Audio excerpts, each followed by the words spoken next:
Hello students, welcome back. आपका स्वागत है फिर से एक बार हमारे ज्ञान गोदावरी प्लेटफॉर्म पे। हम लोगों ने प्रीवियस वीडियो में ये देखा कि कैसे पैसिव वॉइस को 10 सेकंड्स में सॉल्व करें, तो उसके कॉन्सेप्ट और कुछ ट्रिक्स मैंने आपको बताए।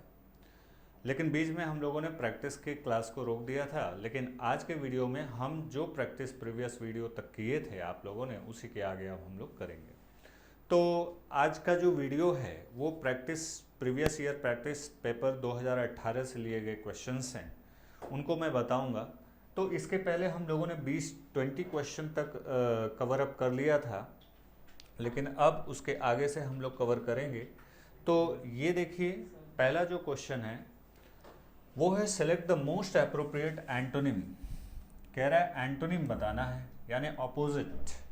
तो ऑपोजिट किसका बताना है? मेन वर्ब है टर्बुलेंट। मैं आपसे एक चीज अक्सर कहता हूं कि जो हेडवर्ड आपको दिया है उसका जो पार्ट ऑफ स्पीच रहे, ठीक उसी पार्ट्स ऑफ स्पीच का आपको ऑप्शन भी सिलेक्ट करना है। जैसे अब ये टर्बुलेंट, ये पार्ट्स ऑफ स्पीच क्या है? एडजेक्टिव है।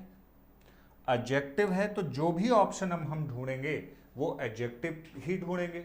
और आसान काम तो यहाँ कर दिया है कि जितने भी आपको ऑप्शन दिए गए हैं सारे ऑप्शन में आपको एडजेक्टिव ही दिया है, तो ये सिरदर्द आपको नहीं पालना है। तो केवल आपको मीनिंग के बेस पे आपको वो करना है। टर्बुलेंट का मतलब होता है शोर शराबा, हो हल्ला, कोलाहल, ये मतलब होता है। जैसे अभी आपने देखा ना, केरल में एक बहुत दुखद घटना घट गई, प्लेन क्रैश हो गया। तो क्रैश होने के बाद वहाँ पे आपने देखा होगा, अगर आपने टीवी में, तो शोर शराबा, हो हल्ला, उथल पुथल मचा हुआ था। तो वो टर्बुलेंट है। कोई बात हो जाती है, कहीं भगदड़ मच जाती है, तो वो टर्बुलेंट है। तो जहाँ पे शोर शराबा हो, हल्ला हो, उसके लिए आपके लिए ठीक इसका अपोजिट वर्ड क्या होगा? इसका ठीक अपोजिट वर्ड होगा, अब ऑप्शन यहाँ पे है रेजिंग, फोर्सफुल, स्वर्लिंग, अब पीसफुल। चार ऑप्शन है आपके पास, तो चारों में सबसे बेस्ट ऑप्शन कौन सा होगा? पीसफुल। तो टर्बुलेंट का सबसे बढ़िया जो ऑप्शन है, एंटोनिम है, वो होगा पीसफुल। लेकिन बाकी के तीन जो शब्द हैं उनकी मीनिंग भी हम लोग जान लेते हैं। बाकी के जो तीन शब्द हैं, जैसे रेजिंग है, तो रेजिंग का मतलब होता है बहुत तेज, फास्ट।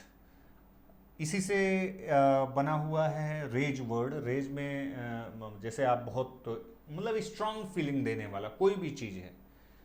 आपके इमोशन भी अगर रेज करते हैं तो आप बहुत स्ट्रांग इमोशन आपके अंदर आ जाता है, आप उस चीज़ को लेते हैं। तो बहुत फास्ट या तेज गति वाला होता है, जिसमें स्ट्रांग फीलिंग हो, किसी फीलिंग हो, गति हो, कुछ भी हो, वो रेजिंग है। फोर्सफुल रेजिंग का ही सिनोनिम है। स्वर्लिंग का मतलब चीज़ें भंवरदार हैं, गोल गोल गोल गोल घूमती हैं, वो क्या है? स्वर्ल करती हैं। तो यहाँ पे ये तीन मीनिंग हो गए। अगला जो क्वेश्चन आपको दिखाई पड़ रहा है वो ये है,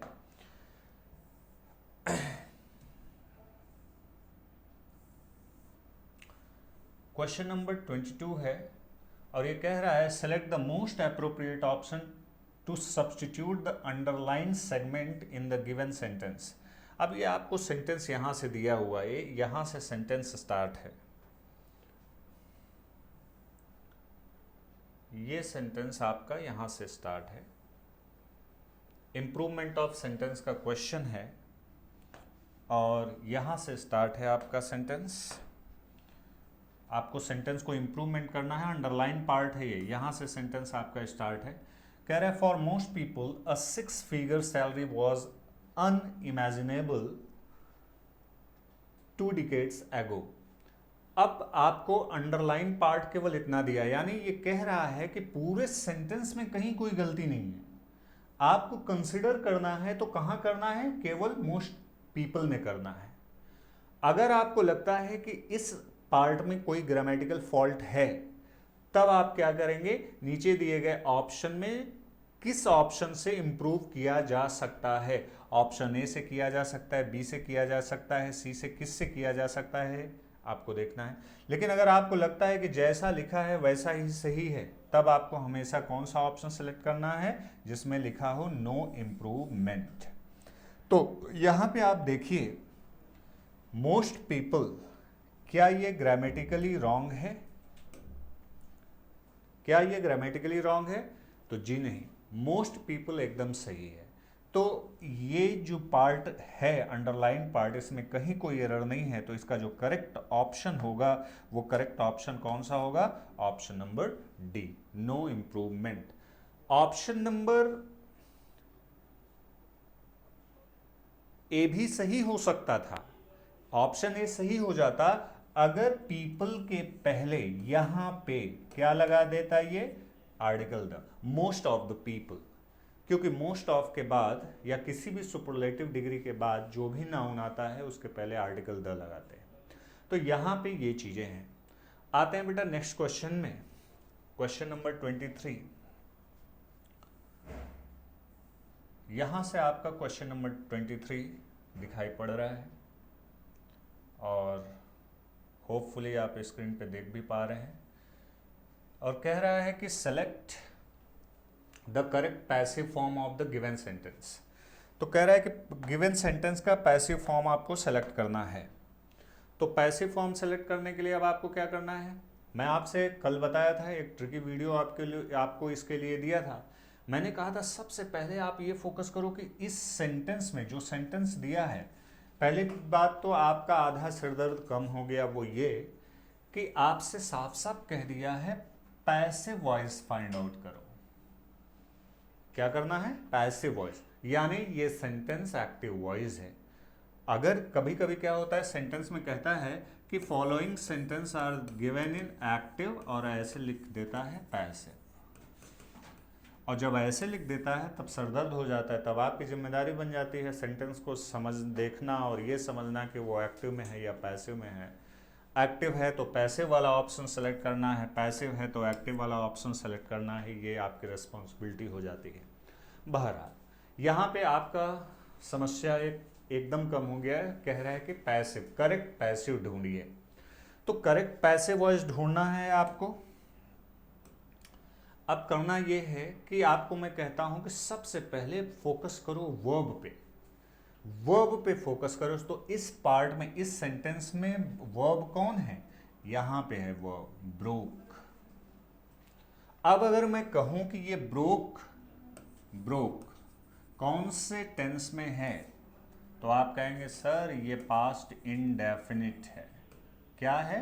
पास्ट इंडेफिनिट, जिसे हम लोग बोलते हैं पास्ट सिंपल भी बोल सकते हैं, पास्ट सिंपल है। तो हमने कहा ठीक है, पास्ट सिंपल का स्ट्रक्चर क्या था पैसिव वॉइस का? आपने कहा कि सर वॉज और वर के साथ हम क्या लगा देते हैं? वर्ब की थर्ड फॉर्म। तो वॉज और वर के साथ वर्ब की थर्ड फॉर्म जिस ऑप्शन में होगा वही ऑप्शन हमारा क्या है? आंसर है। तो हम लोग जरा देख लेते हैं कि वॉज और वर के साथ V3 कहाँ आया है, यानी वॉज वर ब्रोकन लिखा होना चाहिए। क्या लिखा होना चाहिए हमारे करेक्ट ऑप्शन में? Was were plus broken. अब आप कहेंगे कि सर वॉज और वर दोनों क्यों? भाई सब्जेक्ट अगर सिंगुलर हुआ तो वॉज के साथ आएगा, अगर सब्जेक्ट प्लूरल हुआ तो वर के साथ आएगा। तो यहाँ देख लेते हैं कि किस में वॉज वर ब्रोकन लिखा हुआ है। तो क्या ये पहले ऑप्शन में है? नहीं, इसमें हैज आ गया है, ऑप्शन ए रिजेक्ट। क्या ये दूसरे में है? हाँ है, वॉज ब्रोकन लिखा हुआ है। इसे हम होल्ड करते हैं, लेकिन अभी इसे आंसर के रूप में डिक्लेयर नहीं करेंगे क्योंकि हमारे पास दो ऑप्शन अभी और हैं। सी वाले ऑप्शन में हैड लगा दिया है, इसलिए बिना कुछ सोचे जल्दी से रिजेक्ट कर दो। आते हैं ऑप्शन नंबर डी में। ऑप्शन नंबर डी जो है ये यहाँ पे पूरा आप देखिए इस तरीके से, ऑप्शन नंबर डी। तो ऑप्शन नंबर डी जो है यहां लिखा हुआ है कि हैज आ गया।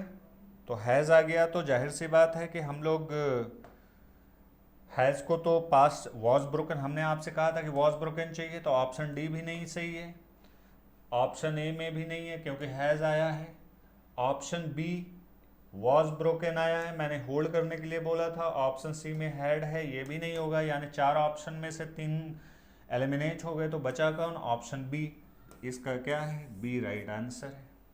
ओके, आते हैं नेक्स्ट क्वेश्चन पे।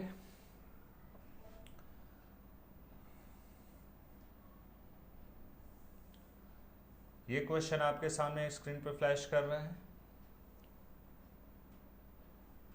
इस तरह से है, और आपको कह रहा है कि select the most appropriate option, fill in the blank. Blank को क्या करना है, फिल करना है। तो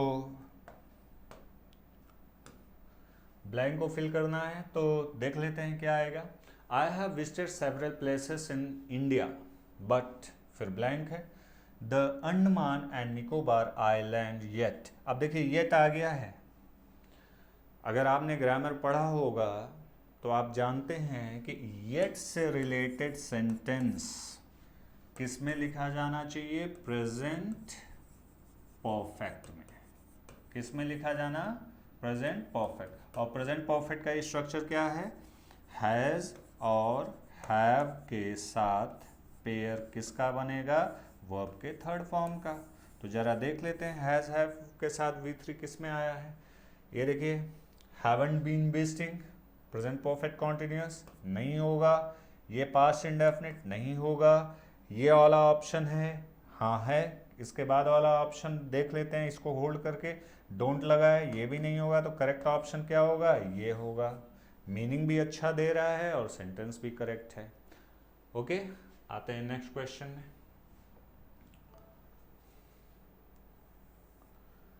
अगला क्वेश्चन जो आपके स्क्रीन पे है वो ये है,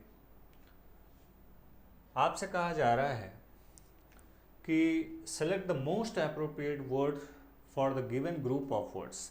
यानी ये एडियम्स, ये वन वर्ड सब्स्टिट्यूशन का क्वेश्चन आपको दे रहा है, और आपसे कह रहा है कि ये जो दिया हुआ है, ये पूरा जो यहाँ से यहाँ तक लिखा हुआ है,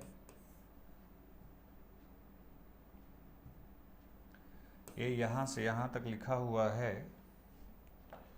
जस्ट मिनट, यहाँ से यहाँ तक वाला जो पोर्शन है, ये पोर्शन इस पूरे ग्रुप ऑफ वर्ड के लिए एक वर्ड क्या है, यानी वन वर्ड सब्स्टिट्यूशन का क्वेश्चन है। कह रहा है डोम शेप्ड शेल्टर। शेल्टर मतलब कोई घर, कोई जहाँ पे कोई रहता है उसे कहते हैं शेल्टर। डोम क्या होता है, गुम्मद कैसे होता है, ऐसे होता है। ये जो आकार है ये गुम्मद का है, या आप देखिए ऐसे भी होता है, इस तरह से भी गुम्मद बनते हैं। तो ये वाला जो शेप है ये गुम्मद का शेप है। तो ये जो गुम्मद वाला शेप है इस तरीके का, कह रहा है कि डोम शेप्ड, गुम्मद के आकार का, शेल्टर रहने का स्थान, भवन कुछ भी, built from blocks of solid, block मतलब बड़े बड़े टुकड़े, चट्टान, सॉलिड स्नो मतलब बर्फ की चट्टानों से बना हुआ गुम्मदाकार घर, शेल्टर, जो एस्किमो एक जनजाति है, प्रजाति है, और ये बर्फीले स्थानों में रहती है। तो ये बर्फ में 24 घंटा इनको रहना होता है। तो ये क्या करते हैं, एक गुम्मद के आकार का वो बनाते हैं। ऊपर से जैसे अगर आप कटोरा देखें तो ऊपर से इस तरह से रहेगा, और अंदर इनका एक रास्ता बना रहेगा, इसके अंदर से घुस के ये बर्फीले इलाकों में रहते हैं। तो ऐसा शेल्टर जो एस्कीमो बनाते हैं और अपने लिए यूज़ करते हैं, तो क्या होगा। अब यहाँ पे मज़े की बात यह है कि यहाँ पे जितने भी ऑप्शंस दिए हुए हैं, ये सारे ऑप्शंस में सब का मतलब कोई ना कोई शरण ही है, कोई ना कोई ऐसा जगह ही है। जैसे मान लीजिए आपने यहाँ पे लिख दिया विगवैम। अब विगवैम जो होता है ये भी एक तरीके का टेंट वाला तंबू होता है, लोग रहते भी हैं। ये कोन टाइप का होता है। तो कोन टाइप का मतलब ये होता है इस तरह से बना रहेगा, ये ऐसा इस तरह का टेंट होगा। तो टेंट होगा तो या तो कपड़े का होगा, या तो वो कुछ लोग चमड़े का भी बनाते हैं, और कुछ लोग जो होता है अब तो नायलॉन का भी बनने लगा है। तो ये नेटिव अमेरिकन जो होता है, अमेरिका के जो मूल निवासी होते हैं वहाँ के लोग ये इस तरह का जो होता है वो टेंट इस्तेमाल करते हैं। और युर्त भी एक तरह का टेंट ही है। ये क्या होता है, ये इसका भी शेप दो तरीके का होता है, या तो ट्रायंगुलर होगा या तो ये डोम शेप में होगा इस तरह से। लेकिन होता क्या है, ये बर्फ का नहीं होता। ये क्वेश्चन में साफ साफ आपसे कहा है कि बर्फ का होना चाहिए, तो ऑप्शन ए भी है। तो सब कुछ रहने का स्थान ही, लेकिन ये लोग ये सब क्या है, टेंट है। ये भी टेंट है। टेपी, इसको टीपी भी उच्चारण कर सकते हैं। टीपी जो है वो भी एक टेंट है। इसे युर्त जो होता है ये मंगोलिया जो सेंट्रल एशिया के लोग होते हैं वो लोग इस्तेमाल करते हैं, इस टेंट बना के रहते हैं। टेपी जो होता है ये भी नेटिव अमेरिकन जो होते हैं मूल निवासी वो लोग इस्तेमाल करते हैं। इसका भी शेप इस तरह का होता है। लेकिन तीनों चारों हैं तो रहने शेल्टर ही, लेकिन अंतर क्या है कि स्नो बर्फ का बना होना चाहिए और एस्कीमो यूज करते हैं। तो बर्फ का बना हुआ तो केवल और केवल क्या होता है, उसे इग्लू बोलते हैं। तो करेक्ट ऑप्शन इसका क्या हो जाएगा, ऑप्शन नंबर डी यानी इग्लू। आते हैं नेक्स्ट क्वेश्चन पे।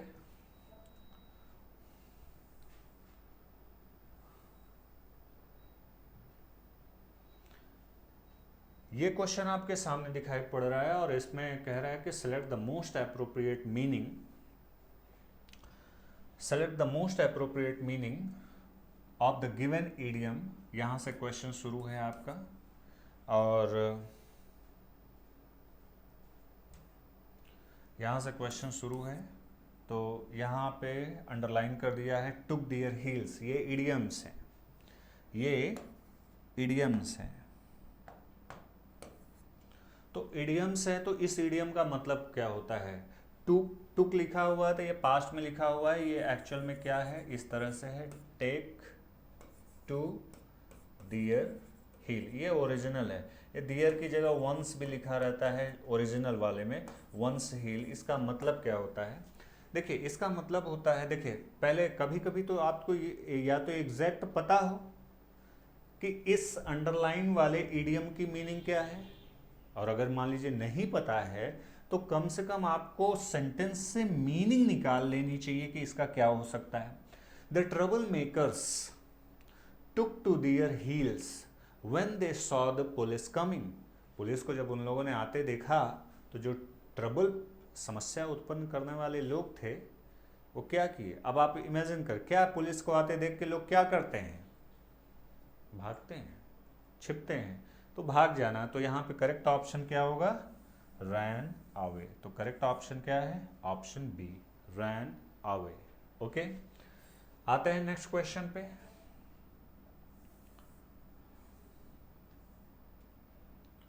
क्वेश्चन नंबर 23 जो है ये है आपके स्पेलिंग करेक्शन से। अब ये कह रहा है कि रॉन्गली स्पेल्ड, जो रॉन्ग गलत तरीके से स्पेल किया गया है उसको बताने के लिए बोल रहे हैं ये।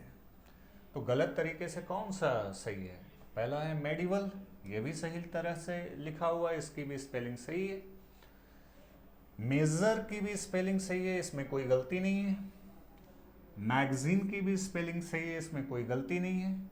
लेकिन इसमें गलती आप पता कर पा रहे होंगे, मैकेनिक होता है, यहाँ पे गलती क्या कहाँ है, ये देखिए, ये है गलती, यानी ई नहीं होना चाहिए, क्या होना चाहिए, मैकेनिक, ये है, ठीक है। और यहाँ पे ई, ए, ये गलती है। तो गलती रॉन्गली स्पेल्ड वर्ड कौन सा है, ऑप्शन नंबर डी, ठीक है। आते हैं नेक्स्ट पे।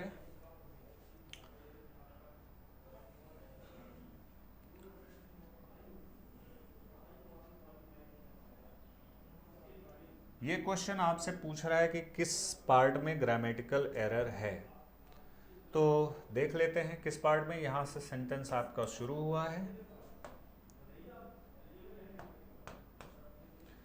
कह रहा है कि having been a student activist once a politician, politician मतलब नेता, पॉलिटिशियंस नहीं लिखा हुआ है। नेवर फॉरगेट, प्रेजेंट इंडेफिनिट का स्ट्रक्चर है, और रूल ऑफ सब्जेक्ट कहता है कि सब्जेक्ट अगर आपका सिंगुलर है तो आपका वर्ब भी सिंगुलर होना चाहिए, सब्जेक्ट अगर प्लूरल है तो वर्ब भी प्लूरल होना चाहिए। तो यहाँ पे पॉलिटिशियन लिखा है तो यहाँ पे क्या होना चाहिए, फॉरगेट्स। क्या होना चाहिए, फॉरगेट्स। सिंगुलर वर्ब आनी चाहिए, सिंगुलर सब्जेक्ट के साथ वर्ब सिंगुलर होना चाहिए। और ये यही गलती है, तो ये जिस पार्ट में होगा वही पार्ट आंसर है, और ये है किसमें, ऑप्शन नंबर बी में। तो करेक्ट ऑप्शन हो गया क्या, ऑप्शन नंबर बी। और इसको सही कैसे किया जा सकता है मैंने आपको बता दिया कि इसमें कौन सी गलती है। ओके, आते हैं नेक्स्ट क्वेश्चन में।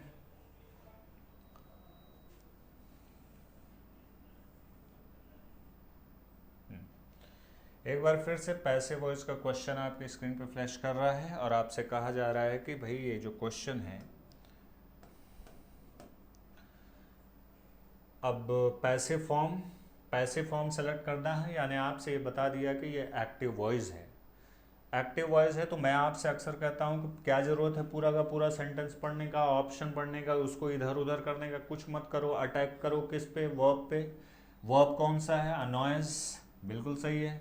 अब अगर मैं कहूँ कि अनॉयस कौन से टेंस से ताल्लुक़ रखता है, कौन से टेंस की वर्ब है ये, तो आप कहेंगे सर ये प्रेजेंट इंडेफिनिट है या प्रेजेंट सिंपल, कुछ भी कह सकते हैं आप। हमने कहा बिल्कुल सही है। प्रेजेंट इंडेफिनिट का पैसिव का स्ट्रक्चर क्या होता है, आप कहेंगे सर इज लगाइए, एम लगाइए, आर लगाइए, जो चाहिए वो लगाइए, और उसके बाद वर्ब की थर्ड फॉर्म पैसिव वॉइस हमेशा V3 आता है। तो जिसमें इज एम आर V3 लिखा हो, यानी क्या हो, यानी क्या लिखा हो, इज एम आर के साथ अनॉयड लिखा हो। तो जिसमें इज एम आर के साथ अनॉयड लिखा होगा, इज अनॉयड या आर अनॉयड या एम अनॉयड, वही ऑप्शन क्लियर होगा। तो देखते हैं किसमें है। क्या ऑप्शन ए में इज एम आर अनॉयड लिखा है, नहीं, क्योंकि इसमें क्या आ गया, वॉज, रिजेक्ट करो, आगे बढ़ो। ऑप्शन बी में क्या लिखा हुआ है, नहीं लिखा, हैव बीन आ गया, तुरंत रिजेक्ट करिए। ऑप्शन सी में लिखा हुआ है, यस, एम लिखा हुआ है और अनॉयड आया है, ठीक है, इसको होल्ड करते हैं। क्यों होल्ड करते हैं, क्योंकि हमारा आगे एक ऑप्शन है, अगले ऑप्शन में हैज़ बीन आया है, ये देखिए, तो इसको भी रिजेक्ट कर देंगे। तो हमारा करेक्ट ऑप्शन बचा क्या, ऑप्शन नंबर सी। तो ये रहा, इस तरह से हम पैसिव वॉइस के क्वेश्चन को सॉल्व करते हैं। क्या ज़रूरत है पूरा का पूरा सेंटेंस पढ़ने की, कोई ज़रूरत नहीं है। आते हैं नेक्स्ट क्वेश्चन में। तो अगला जो क्वेश्चन है वो ये है, सेलेक्ट द करेक्ट, फिर से आ गया passive voice, correct passive form ढूंढना है। पैसिव वॉइस, इसको थोड़ा छोटा किया जाए भाई, ताकि सारे ऑप्शन आपको दिख जाएं कायदे से एक ही बार में।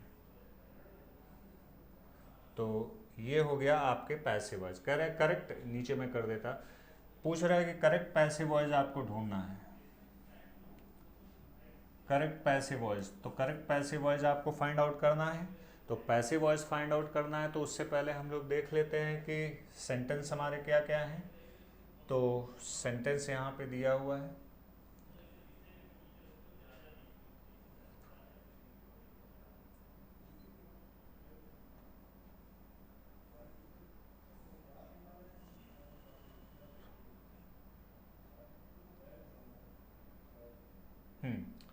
अब ये सेंटेंस आप देखिए, सेंटेंस यहाँ पे दिया हुआ है और आपसे कह रहा है कि भाई इसका एक अप्रोप्रिएट पैसिव वॉइस ढूंढिए।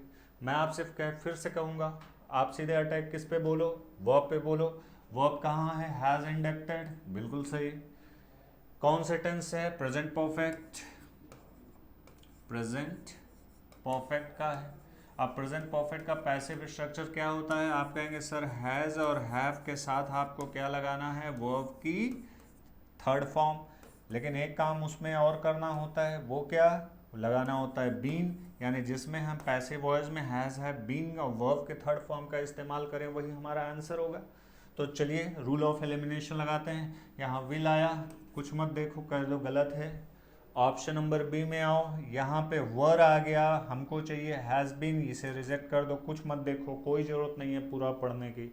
ऑप्शन सी में आओ, यहाँ पे आर बीइंग इंडक्टेड लिख दिया, इसे भी रिजेक्ट कर दो। जाहिर सी बात है जो बचेगा वही आपका आंसर होगा। अब देखिए यहाँ पे हैव या हैव बीन इंडक्टेड, ये देखिए हैव बीन इंडक्टेड लिखा हुआ है, तो हैव बीन और इंडक्ट का थर्ड फॉर्म इंडक्टेड, ये रहा। तो हमारा करेक्ट ऑप्शन क्या हो गया? Option number D. आते हैं नेक्स्ट क्वेश्चन पे। अगला क्वेश्चन है, आपसे कह रहा है इनडायरेक्ट फॉर्म ढूंढ लीजिए। कह रहा है कि इनडायरेक्ट फॉर्म ढूंढिए कि किसका इनडायरेक्ट बना हुआ है। यानी आपको जो सेंटेंस दिया वो डायरेक्ट का है क्योंकि इन्वर्टेड कॉमास लगा हुआ है। तो लिखा हुआ है टीचर सेड टू मोहित, और यहाँ पे देखिए सेंटेंस की शुरुआत मेन वर्ब से हुई है। तो मैं आपसे कहता हूँ इम्पेरेटिव सेंटेंस है, तो इम्पेरेटिव सेंटेंस में इन्वर्टेड कॉमा जब खुलेगा उससे पहले आपको क्या लगाना है? कंजंक्शन टू, यानी सेंटेंस की शुरुआत होनी चाहिए टू गो से। अच्छा, तो देख लेते हैं। टू गो इसमें भी है, टू गो इसमें भी है, गो टू, यहाँ सी को अलग कर दीजिए, टू गो नहीं है, और टू गो इसमें भी है। अब देखते हैं किसमें क्या कह रहा है, और चीज़ें देख लेते हैं। अब टू गो तो सब में है, यानी कंजंक्शन सही लगाया। अब यहाँ लिखा है कि Mohit, the teacher said to Mohit, go to your seat and sit quietly. The teacher instructed Mohit, the teacher requested, teacher request नहीं कर रहा है भाई, टीचर रिक्वेस्ट नहीं कर रहा है, इसलिए ये गलत हो गया। टीचर ऑर्डर दे सकता है या उसको निर्देश दे सकता है, तो यहाँ पे इंस्ट्रक्टेड लिखा है, instructed Mohit to go to his seat and sit quietly. ये हो सकता है लेकिन होल्ड करते हैं, एक ऑप्शन अभी और बचा हुआ है, डी।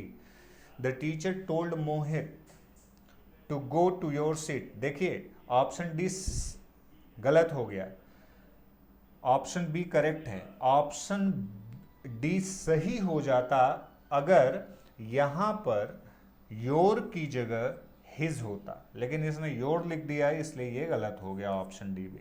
तो करेक्ट ऑप्शन क्या है? Option number B. Option B is the correct option. ठीक है, आते हैं नेक्स्ट क्वेश्चन में। अगला जो क्वेश्चन है आपके स्क्रीन पे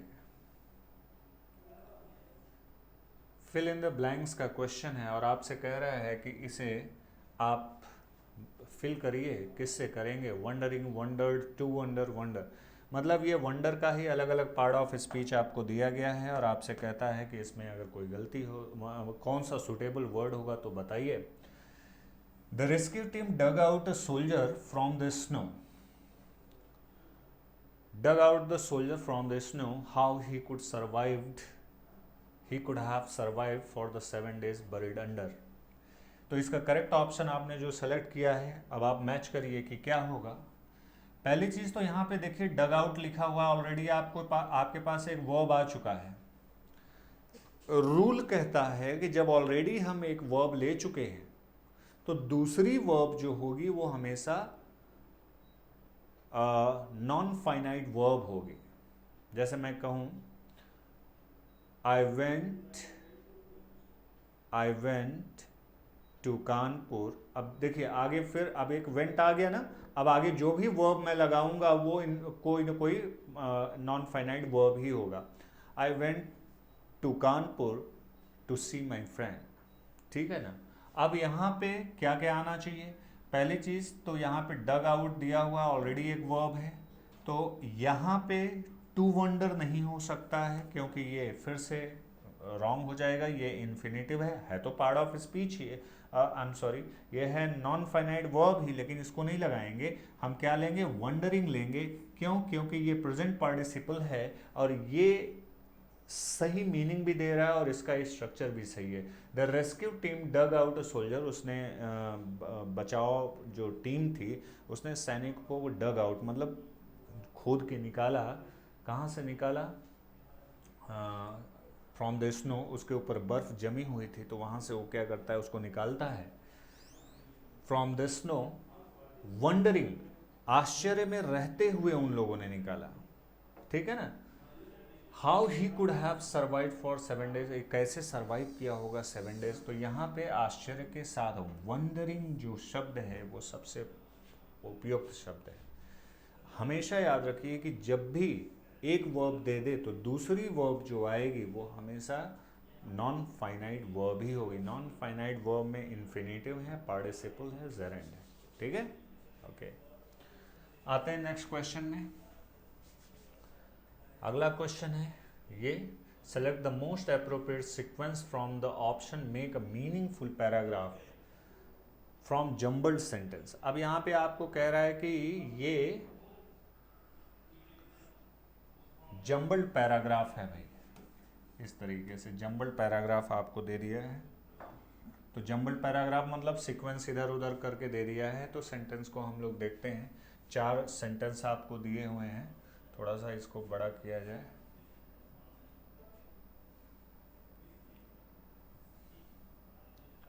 ये इस तरीके से 4 सेंटेंस हैं। यहाँ से सेंटेंस शुरू हुआ है, ये है आपका option A, sentence number A है, बी है, सी है, डी है। अब आप इसको थॉरली एक बार सरसरी निगाह से पढ़िए, देखिए ये कह क्या रहा है। तो अब आप इसे देख पाएंगे बहुत कायदे से। तो लिखा है it is because nowadays people have no time for recreation. अब यहाँ पे कह रहा है कि आजकल लोगों के पास मनोरंजन का कोई टाइम नहीं है, कुछ अच्छा करने का, कुछ क्रियाशील करने का या रचनात्मक करने का समय नहीं है। तो इट इज़ बिकॉज ये कारण बता रहा है, यानी कहीं कोई बात कही गई है। तो देखते हैं, but this past time getting out of favour now, ये कह रहा है कि ये पास्ट टाइम, कहीं पे पास्ट टाइम का जिक्र किया गया है। अब क्या पास्ट टाइम है जरा देख लीजिए, आते हैं। कह रहे हैं flying kites is my favourite past time. देखिए ये सेंटेंस पहला होना चाहिए, this sentence should be the first sentence. ये सेंटेंस जो है वो पहला होना चाहिए, यानी हमारा करेक्ट ऑप्शन वो होगा जिसमें डी शुरू में आया हो, यानी ना ही ऑप्शन बी होगा और ना ही ऑप्शन डी होगा। जैसे कैसे मैं पकड़ रहा हूँ, ऐसे ही पकड़ना है आपको। Flying kites is my favourite pass time. अब ये कह रहा है, अब देखिए इसी से कनेक्टेड लाइन कौन सी है, इससे कनेक्टेड लाइन सी है कि बी है या ए है। अब ये आपको सोच लेना है। फर्स्ट सेंटेंस मिल गया तो ये सोचना है। तो जाहिर सी बात है डी से कनेक्टेड लाइन कौन सी है, सी है, क्योंकि ये कह रहा है flying kite is my favourite pass time. It किसके लिए आया, काइट, फ्लाइंग काइट के लिए, पतंग उड़ाने के लिए। अब ये इससे कनेक्टेड है, यानी डी के बाद हमारा कौन सा ऑप्शन आना चाहिए, सी। यानी डी के बाद सी किस में है, ए में है। ए आपका राइट आंसर है। क्या मैं पूरा देख रहा हूँ, क्या मैं पूरा पढ़ रहा हूँ? नहीं, इसको आप भी ऐसे कोरिलेट करके आप सॉल्व कर सकते हैं। लेकिन इस तरह का क्वेश्चन, इस such type of question need practice. तो इस तरह के क्वेश्चन जो है उसके लिए प्रैक्टिस की जरूरत है। आप खूब प्रैक्टिस करेंगे तो ये आ जाएगा आपको। नेक्स्ट क्वेश्चन में चलते हैं। एक बार फिर से पैराजम्बल का ही क्वेश्चन है। तो सारे सेंटेंसेस आपको स्क्रीन पे फ्लैश कर रहे हैं, देख पा रहे होंगे। पैराजम्बल है, 4 सेंटेंस आपको दिए हुए हैं। इसको आराम से वीडियो पॉज करके पढ़ लिया करिए और पढ़ने के बाद आप डिसाइड किया करिए। कह रहा है कि if we drove 10 kilometres along the road, अगर हम 10 किलोमीटर रोड से चलते, that branched off to the right, जो कट गई, ब्रांच ऑफ हो गई, मतलब उसकी एक शाखा रोड की वो राइट की तरफ घूम गई, off to right, we would reach Berhampur, तो हम लोग बरहमपुर पहुंच जाते। अगर हम 10 किलोमीटर और रोड से, अब जो कटी हुई रोड थी बगल से निकली है, वो उधर से गए होते, यानी ये फर्स्ट सेंटेंस नहीं हो सकता। ये कह रहा है कि अगर ऐसा हुआ होता तो हुआ क्या था ये देखना है। Aditya and I were returning from the site of our new factory. इसी से पता चल रहा है कि ये क्या है, ये फर्स्ट सेंटेंस है। यहीं पे जिक्र हुआ है कि 2 लोग अपने नए फैक्ट्री से घर लौट रहे थे। यही आपका फर्स्ट सेंटेंस होगा। तो फर्स्ट सेंटेंस यानी आपकी शुरुआत किससे होनी चाहिए, बी से। तो जिस ऑप्शन की शुरुआत बी से हुई होगी वही आपका क्या है, करेक्ट ऑप्शन है। तो बी से शुरुआत हुआ है बी का और सी का, यानी ना ही ए होगा और ना ही डी होगा। अब कोरिलेट करते हैं दूसरा। हम लोग जब आ रहे थे फैक्ट्री से तो क्या हुआ, we had reached a point where the road bifurcated, यानी रोड बट गई, अलग अलग हो गई। तो वी है, हम लोग एक ऐसे स्थान पे पहुंचे जहां पे रोड बट गई। देखिए आपको समझाना पड़ रहा है इसलिए मैं बोल रहा हूँ, मुझे करना है तो मैं सीधे देखूंगा कि कौन किससे कोरिलेट कर रहा है और तुरंत सॉल्व हो जाएगा। तो यहाँ पे वी हैड रीच्ड, हम लोग आ रहे थे, हम लोग ऐसे पॉइंट पे पहुंचे जहां पे रोड मुड़ गई थी, बाइफरकेट हो गई थी। आप एक चीज गौर करिए, बाइफरकेट मुड़ी है और मुड़ने के बाद अलग हो, रोड के अलग होने का एक जगह और जिक्र कहाँ हुआ है, ऑप्शन नंबर ए में। तो जहां पे जिस ऑप्शन में सी के जस्ट बाद ए आया हो, बी पहला सेंटेंस हो और सी के बाद ए आया हो, तो बी पहला सेंटेंस हो, सी के बाद ए आया हो, यहाँ ए सी हो गया, नहीं होगा, इसमें है। ये देखिए ऑप्शन सेलेक्ट कर लिया मैंने, क्या जरूरत है पूरा पूरा सेंटेंस मिलाने की, मैच कराने की। आप ऐसे भी कर सकते हैं कि ये देखिए बी है, Aditya I were returning from the site of our new factory. अब यहाँ पे कितने लोग हैं बोलो, 2 लोग हैं। कौन कौन हैं, कितने लोग हैं, 2 लोग हैं। तो 2 लोग में कौन है, आदित्य है और आई है। तो 2 लोगों के लिए प्रोनाउन कौन सा यूज हो सकता है, वी, यानी बी के बाद कौन सा ऑप्शन आना चाहिए, डी, क्योंकि इसकी शुरुआत किससे हुई है, ए। ये देखिए ये हो गया बी डी, करेक्ट ऑप्शन। ऐसे भी पकड़ लो, कोई जरूरी नहीं है कि एक ही पैटर्न से सॉल्व होगा। मैं इस तरह से सोच रहा हूं, आप दूसरे तरीके से भी सोच के इस तरह के क्वेश्चन को आप सॉल्व कर सकते हैं। तो इसमें ये कोई वो नहीं है कि आप परेशान हो जाएंगे या कुछ और आपको दिक्कत आएगी। तो स्टूडेंट्स, ये रहा आज के क्वेश्चंस। हम लोगों ने देखा कि कैसे प्रीवियस ईयर एग्जाम के क्वेश्चन आए हुए हैं और हम लोगों ने देखा बाकी की चीज़ें आगे की वीडियो में भी आएंगे। तो बीच बीच में मैं जो ट्रिकी अप्रोच आपको देता रहता हूँ क्वेश्चन को सॉल्व करने का, वो आपके लिए बहुत हेल्पफुल होगा। देखिए प्रैक्टिस जो क्वेश्चन मैं कराता हूँ, इसमें क्वेश्चन के सॉल्व करने का अप्रोच देखिए। जाहिर सी बात है कि ये प्रैक्टिस है, तो आप ऑलरेडी पूरी क्लास कहीं ना कहीं किए हैं, आपने पूरा ग्रामर पढ़ा है। मैं यही मान के चलता हूँ, प्रैक्टिस बैच में अगर आप ज्वाइन किए हो तो इसका देख रहे हो तो इसका मतलब है कि आपने उसको कहीं ना कहीं से पढ़ा है। तो अब आप पढ़े हैं तो क्वेश्चन को अब सॉल्व करने का अप्रोच क्या होता है। जैसे कुछ क्वेश्चन तो मान लीजिए आपके वोकैबुलरी है, इडियम्स एंड फ्रेजेस हैं, तो ये आपको तैयार होने चाहिए, रटे होने चाहिए। टारगेटेड आप क्वेश्चन को सॉल्व करिए, जो प्रीवियस ईयर में आए हैं उनको एकदम रट जाइए आप। तो एंटोनिम हुआ, सिनोनिम हुआ, वन वर्ड सब्स्टिट्यूशन हुआ, ये सारी चीज़ें क्या हैं, ये आपके तैयार करने के ऊपर है। आप कितनी इनकी प्रैक्टिस किए हो, आप प्रीवियस ईयर के कितने क्वेश्चन लगाए हो। लेकिन वो क्वेश्चन जैसे नरेशन हुए, ग्रामेटिकल पार्ट हुए, नो इम्प्रूवमेंट वाले क्वेश्चन हुए, एरर वाले क्वेश्चन हुए, और active voice, passive voice, cloze test, sentence arrangement, parajumble, ये पूरी तरह से आपके प्रैक्टिस और आपके ग्रामर की नॉलेज पे डिपेंड करेगा। तो बने रहिए इस तरह से, आगे भी मैं वीडियो लाता रहूँगा। आगे मैं कुछ कॉन्सेप्चुअल वीडियोस लाऊंगा और फिर आपको जल्दी ही हम लोगों का एक ऐप आने वाला है और उस ऐप के माध्यम से हम लोग आपको एक पूरी की पूरी बहुत ही कॉम्प्रहेंसिव स्टडी कराएंगे पूरे ग्रामर की, कहीं से कुछ भी छूटेगा नहीं। और ग्रामर पढ़ने का मतलब रूल याद करने से नहीं है, ग्रामर पढ़ने का मतलब है उसको अप्लाई आप कर पाते हो कि नहीं, यही देखना है। तो इसका डेट अनाउंस किया जाएगा आपको, लेकिन अभी जो प्रैक्टिस मैं करा रहा हूँ इसकी आप प्रैक्टिस करते रहिए, बने रहिए हम लोग के साथ। मिलते हैं नेक्स्ट वीडियो में। Thank you so much.